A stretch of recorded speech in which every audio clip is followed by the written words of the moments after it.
Hey everybody, it's Rich here at Leaving MAGA, coming to you at leavingmaga.org. Wanted to send out a message here in response to Vice President Vance hosting the Charlie Kirk show today, rest in peace, talking about how most of the lunatics and the crazies in our politics come from the far left.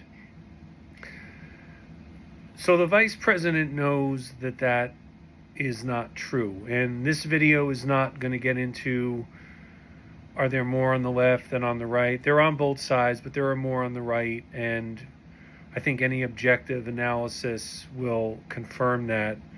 But what I really wanted to come to you guys with today is what MAGA really fears the most. And even though I didn't think of it this way, and people in MAGA currently don't think of it this way, the fear that exists in MAGA is of liberalism, a belief that liberalism is the source of all of our national and political ills, that Democrats and liberals and progressives are trying to take away our rights and infringe upon our freedoms.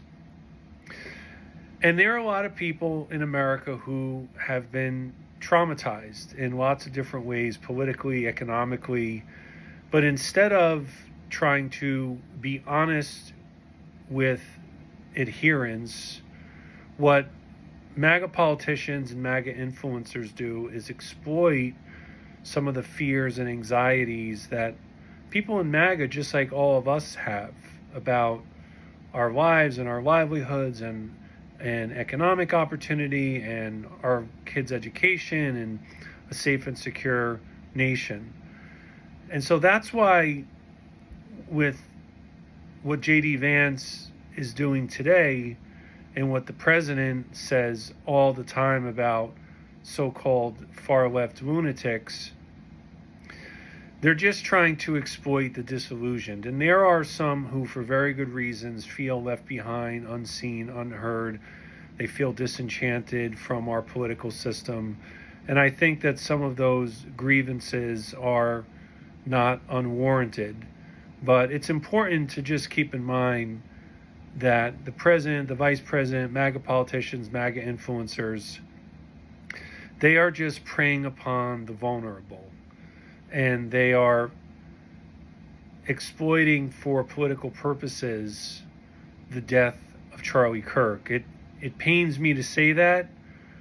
I wonder if I'm maybe being too cynical saying that, but I'm really not sure how else to conclude it. So I just want to give you guys a little bit of an insight in terms of why MAGA is afraid of liberalism, why they treat Democrats and liberals and progressives as these existential threats and existential enemies to our lives, our livelihoods, our country, and our families. Make sure you're following us at all of our socials. We're at YouTube, Threads, TikTok, Instagram, Twitter, Facebook, and make sure you subscribe to our newsletter if you're not. We have our week 2 coming up of our support groups for friends and family. So if you want information on that, make sure you're on our newsletter. Make sure you subscribe, and you can find us at leavingmaga.org. As always, appreciate your support. Thanks for watching, everyone.